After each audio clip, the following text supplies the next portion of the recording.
President Trump is joining calls for Virginia's Democratic Attorney General candidate, Jay Jones, to drop out of his race after text messages resurface of him justifying a political assassination of the state's former GOP House Speaker, Todd Gilbert. We want to warn you, the messages are violent. Here you go. Jones writing in 2022 a quote, 3 people, 2 bullets, Gilbert, Hitler, and Pol Pot. Gilbert gets 2 bullets to the head. Spoiler, put Gilbert in the crew with the 2 worst people you know, and he receives both bullets every time. Joining us now is the governor of Virginia, Glenn Youngkin. Governor, he's a Democrat, I get it, but when you saw this, you thought what? I thought this was a joke because no one could write this. I mean, no, this is demented. And here we have the Democrat candidate running for attorney general, the top cop in Virginia, wishing not only that he had 2 bullets to put in a guy's head, but then he wishes death on his children. And Todd Gilbert has small kids.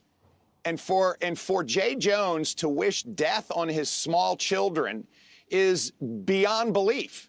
But that is where the violent left of the Democrat Party is. This is where these folks are. You know, we had Charlie Kirk assassinated, and so many folks celebrated in the far left. We've had two Democrats threaten to murder 2 of our delegates running for office in Virginia. And now Jay Jones comes out and says that he has 2 bullets for Todd Gilbert's head and wants to see his children die. I mean, this is unbelievable. And what's shocking also is that after calling for the normal apology, the Democrat candidates, Abigail Spanberger and the rest of them, were out campaigning this weekend like it was nothing.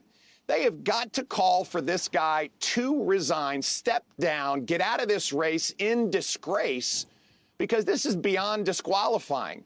I mean, they're asking people to vote for this guy to be the Attorney General of the Commonwealth of Virginia. Meanwhile, we have the best Attorney General, Jason Miyares, in the nation, and everyone in Virginia should step forward, rehire Jason Miyares, and demonstrate that Virginia stands for the values that not just hold our country together, but we reject all political violence, and we reject anyone that would call for violence on a child. It's unbelievable. Winsome Sears immediately came out and condemned this, and Abigail Spanberger gave the normal, oh, it was wrong, and then's back out campaigning with the Democrats calling for this guy to win.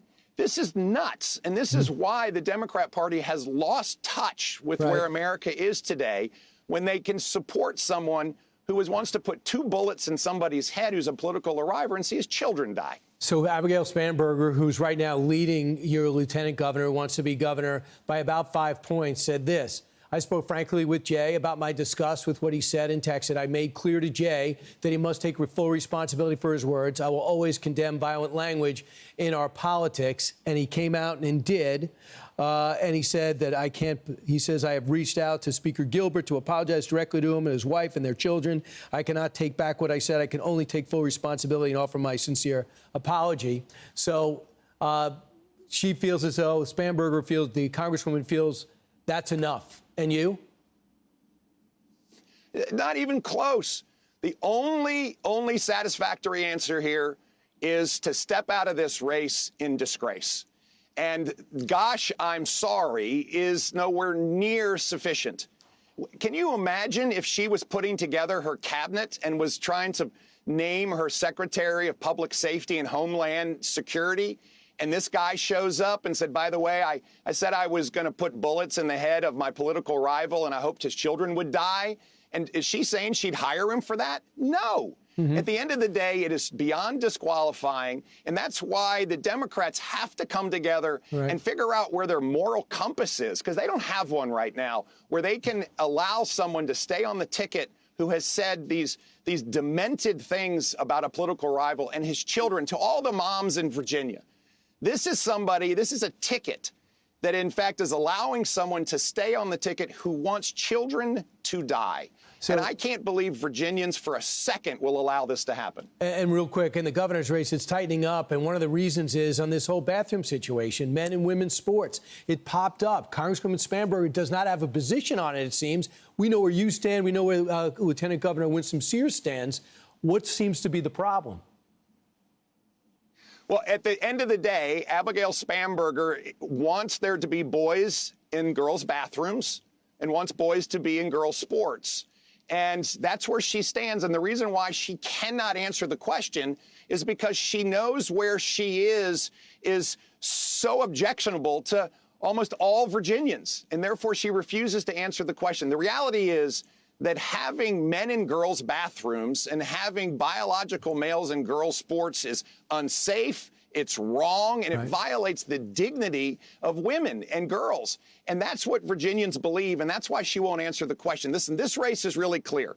Last week, Trafalgar, who I believe is the best pollster in America, came out and said this race was now down to 5 points. It's tightened up hugely in the course of the last month because of the reality that people understand that Abigail Spanberger is a liberal left Democrat who doesn't believe anything that's consistent with Virginia values.